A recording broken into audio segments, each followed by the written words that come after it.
Gravando. A paz do Senhor, meus irmãos. Estamos iniciando mais o comentário de uma lição da Escola Dominical. Hoje é a lição de número 9, que tem como título A Necessidade de Termos uma Vida Santa. Eu gostaria já de lhe convidar a curtir o nosso canal, a se inscrever no nosso canal no YouTube, que é o canal Paripense, e também dar um like lá, um gostei, vai ser muito bacana. Então, aproveita e clica naquele sininho para que toda vez que nós estivermos comentando alguma coisa da lição da Escola Dominical, você possa também participar, está sendo avisado para estar participando. A lição de hoje é a lição de número 9.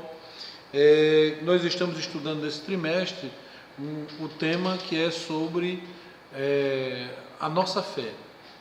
Assim cremos, assim vivemos. E esse tema tem sido um tema que tem nos trazido muito conhecimento, tem feito os nossos olhos se abrirem ainda mais com relação à nossa fé, ao que nós realmente cremos. E a lição de hoje ela vai tratar justamente da necessidade que temos de ter uma vida santa. Para tanto, nós vamos ler um texto bíblico que se encontra na primeira carta de Pedro, capítulo 1, versículo 15, que nos diz assim: Mas como é santo aquele que vos chamou, sede vós também santos em toda a vossa maneira de viver. Esse é o texto áureo da nossa lição. A verdade prática nos diz assim: cremos na necessidade e na possibilidade de termos uma vida santa, irrepreensível, por obra do Espírito Santo, que nos capacita a viver como fiéis testemunhas de Jesus Cristo. Então é assim que nós cremos. Além disso, a lição está baseada na primeira carta de Pedro, no versículo 13, no capítulo 1, do versículo 13 ao 22, que passarei a ler, só para que você possa acompanhar. Diz assim a palavra de Deus: Portanto, cingindo os lombos do vosso entendimento, sede sóbrios, esperai inteiramente na graça que vos ofereceu na revelação de Jesus Cristo. Como filhos obedientes, não vos conformando com as concupiscências que antes havia em vossa ignorância, mas, como santo é aquele que vos chamou, sede vós também santo em toda a vossa maneira de viver. Portanto, escrito está: sede santo, porque eu sou santo. E se invocais por Pai aquele que, sem acepção de pessoa, julga segundo a obra de cada um, andai em temor durante o tempo da vossa peregrinação, sabendo que não foi com coisas corruptíveis, como prata ou ouro, que fostes resgatados da vã maneira de viver, que por tradição recebeste dos vossos pais, mas com o precioso sangue de Cristo, como de um cordeiro imaculado e incontaminado, o qual, na verdade, em outro tempo, foi conhecido ainda antes da fundação do mundo, mas manifestado neste último tempo por amor de vós. E por ele credes em Deus, que o ressuscitou dos mortos e lhe deu a glória, para que a vossa fé e esperança estivessem em Deus, purificando a vossa alma na obediência à verdade, para amor fraternal, não fingido, amai-vos ardentemente uns aos outros com um coração puro. Então essa é a leitura bíblica em classe, é a base da lição que nós estaremos comentando a partir de agora. Eu já queria lhe informar que este vídeo nós vamos dividir ele em 3 partes para ficar melhor. Vamos ver como vai ficar o conteúdo geral, mas provavelmente vamos dividir em 3 partes, para que você possa acompanhar passo a passo. Então, o objetivo da nossa lição, toda lição da Escola Dominical, ela tem um objetivo principal. E o objetivo dessa lição hoje é conscientizar os crentes a respeito da necessidade e da possibilidade de termos uma vida santa diante de Deus e diante da sociedade. Então, veja que o objetivo ele é muito forte. Além disso, tem 3 objetivos específicos. O primeiro, conceituar santidade. Nós vamos ver a etimologia das palavras para entender alguma coisa. Segundo, mostrar a necessidade de termos uma vida santa. E terceiro, apresentar a possibilidade de termos uma vida santa. Meus irmãos, Para introduzir a nossa lição, nós precisamos entender uma coisa. Quando o pecador se arrepende e aceita Jesus como seu Salvador, ele é justificado, regenerado, santificado e adotado como filho. Então, todas aquelas pessoas que aceitam Jesus como seu único e suficiente Salvador, elas passam pelo processo da justificação, regeneração, santificação e é automaticamente adotado por Deus como filho, passa a fazer parte da família de Deus. Então, para isso, a gente precisa entender que a santificação ela é executada pelo Espírito Santo e é instantânea. Claro que lá na frente a gente vai diferenciar a questão da santificação, mas você precisa entender que toda pessoa que aceita Jesus, ela passa a ser santificada instantaneamente. A partir daquela hora, ela passa a ser santa. Por isso a gente precisa entender algumas coisas muito importantes dentro da nossa doutrina, para não ficarmos aí perturbados com muitas coisas, né? Primeiro a gente precisa entender a questão definir o termo santidade. Nós temos que entender que existe santidade de Deus, vamos entender o significado da santidade e vamos entender também o sentido da palavra exclusividade. Então, dentro do ponto 1 da nossa lição, que é definindo termos, nós temos primeiro a santidade de Deus. Essa santidade é absoluta. O que quer dizer isso? Quer dizer que Deus é santo antes da fundação do mundo. Deus, ele é separado de tudo e de todas as coisas. Para isso, para nós entendermos isso, nós precisamos compreender que esse termo santidade, ele no caso de Deus, ele é maravilhoso, porque o nosso Deus, ele é santo. Por que eu afirmo isso? Porque na cultura grega, eles tinham o costume de apresentar o Deus deles, os deuses gregos, como tendo os mesmos defeitos que os homens tinham. Então, os deuses pecavam, os deuses mentiam, os deuses eram falsos, os deuses tinham várias características humanas. Só que o nosso Deus não, o nosso Deus, ele é santo e ele exige que nós sejamos santos também.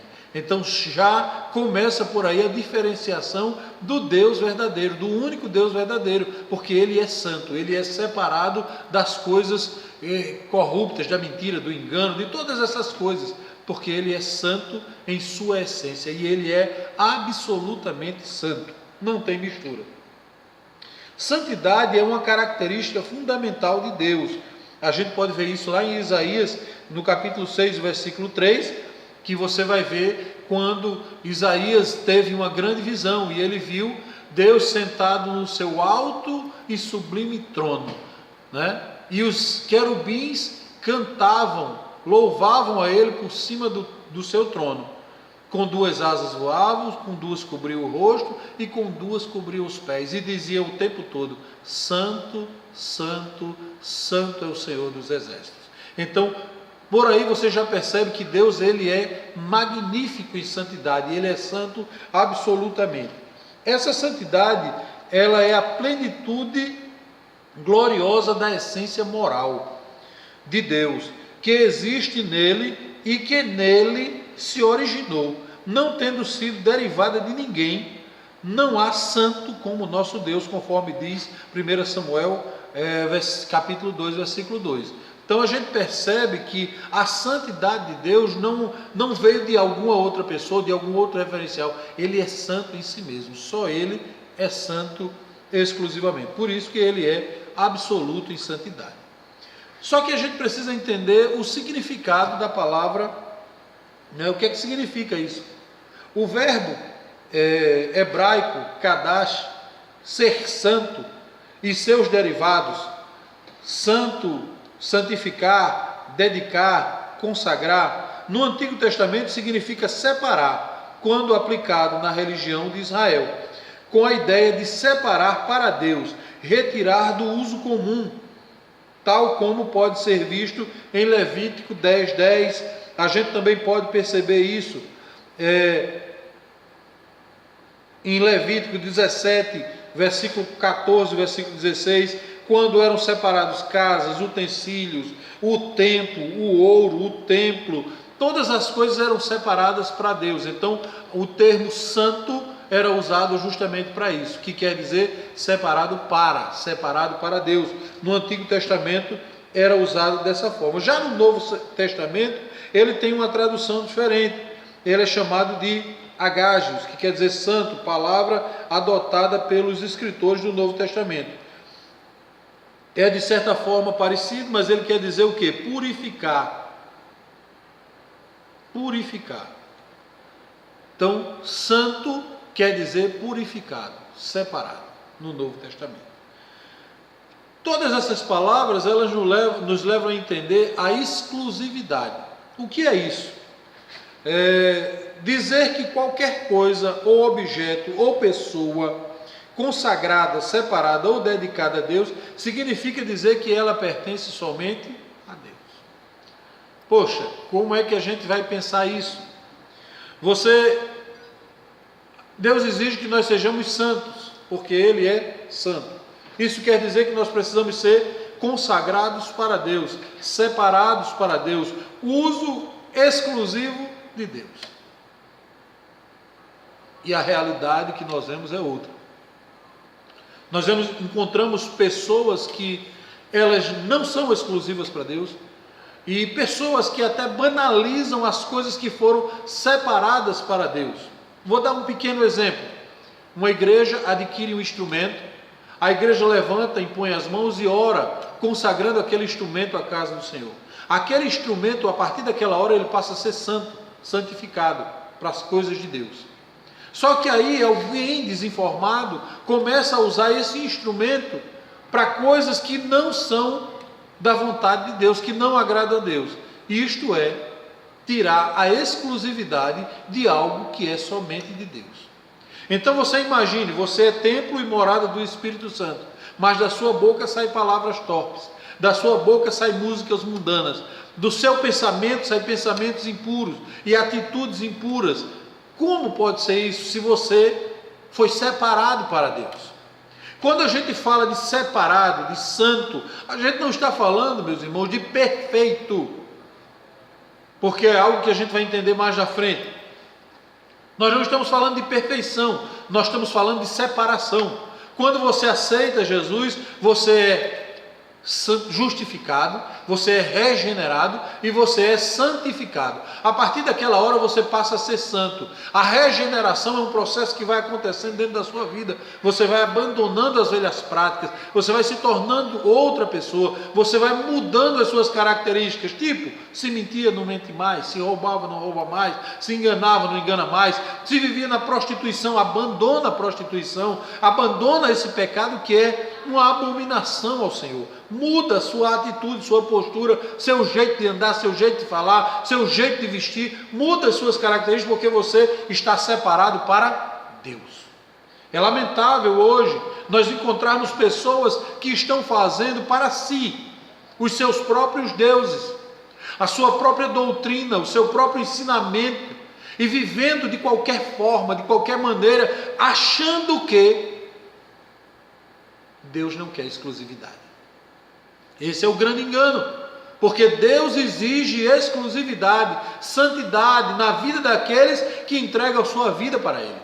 Então, se você entregou a sua vida ao Senhor, não esqueça que você precisa viver de maneira santa, sóbria, justa e piamente. E como fazer isso? Se abstendo, se afastando do pecado, da mentira, do engano, dos falsos irmãos, dos falsos amigos, daqueles que na verdade não querem o seu bem, eles querem o seu mal. E ficam com o título de dizer, não, está tudo bem, vai dar certo. Não vai dar certo. Só dá certo se você for santo. Só dá certo se você viver uma vida santa. Só dá certo se você se abster das coisas do mundo, da prática mundana, daquilo que você vivia lá no mundo. Você agora é nova criatura e precisa viver uma vida santa. Então precisamos entender que há uma necessidade de se ser santo. Ser santo e ser santo em toda maneira de viver. O que é sagrado não pode ser de uso comum. Se algo foi separado para Deus, se você separou sua vida para Deus, você não pode viver como todo mundo vive. Se um instrumento é separado para Deus, ele é para Deus, não é para todo mundo, não é de qualquer forma, não é de qualquer maneira. Então entenda que a sua vida é de Deus, não é mais sua. Você entregou sua vida ao Senhor, a partir de agora você faz a vontade de Deus para a sua vida. E você pode me dizer, mas Márcio, qual é a vontade de Deus para a minha vida? É que você viva uma vida santa, justa, sóbria e piamente na presença de Deus, se afastando das coisas que atribulam a sua alma, que perturbam a sua alma, buscando ajudar aqueles que realmente necessitam, porque hoje temos uma gama de pessoas que elas estão vivendo em função de visitas, de acompanhamento, de tantas coisas que elas querem, mas elas mesmas não querem orar, elas mesmas não querem buscar a presença de Deus, elas mesmas não querem pagar o preço da oração. Eu me lembro que quando aceitávamos Jesus, no início da minha fé, nós tínhamos o costume de orar, e orar muito. Tínhamos culto de oração, oração mesmo. 1 hora de oração, 1h30 de oração, 2 horas de oração de joelhos. Por quê? Porque entendíamos que precisávamos mais de Deus, precisávamos deixar de viver como o mundo vive. Hoje nós não temos mais isso. As pessoas passam mais tempo com os seus amigos virtuais do que com o seu amigo fiel, que é Jesus, que nos santifica, que nos purifica de todo pecado. Mas, só para entender, quem é exclusivo, é exclusivo. Não é de uso comum. Então, pare com essa ideia. Não, todo mundo faz, eu vou fazer. Pare com isso. Você é de uso comum. Você é de uso exclusivo, aliás. Você foi comprado e resgatado pelo sangue de Jesus. E o sangue de Jesus lhe purifica de todo pecado. E na hora que você aceitou Jesus, o Espírito Santo passou a morar em você e santificar a sua vida. Portanto, tome uma atitude e haja diferente. Então essa é a primeira lição que a gente tem aqui no ponto 1 da nossa lição. Então eu gostaria que você aproveitasse essa oportunidade, convide alguém, pegue um papel para anotar. E dentro de alguns minutos nós vamos estar iniciando novamente o segundo ponto da nossa lição, que vai tratar sobre a necessidade de termos uma vida santa. Que Deus nos abençoe em Cristo Jesus.